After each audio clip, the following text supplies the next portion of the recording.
dTenerife a chaine cara. A bhaca sé bhan áit a bích áit chá suamhneach leis a gceann seo. Is an hena jifa.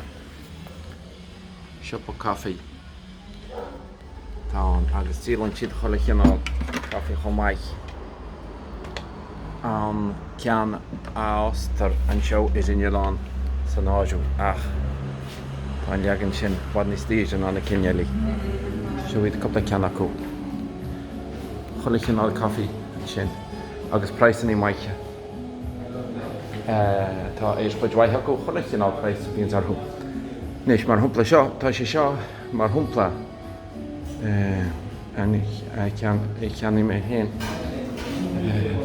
píoch in ní seo. Cosú rúda cinn cosú leis sin a bhí an.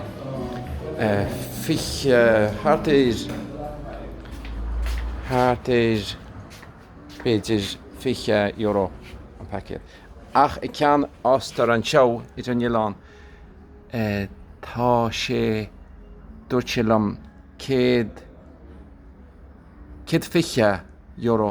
a cíle nó rud a cinn mar sin. Ach níor bhís sin mé a réal achas mór a lán as go sin nach cha.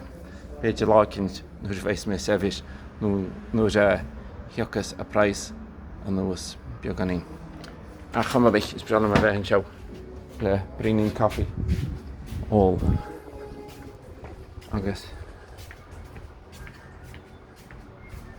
suamhnas á seo cén tanna matáis ná teo páis a Chamaill rud a cinint mar sin. Móinéir a Chamaill go dTenerife a chaine cara.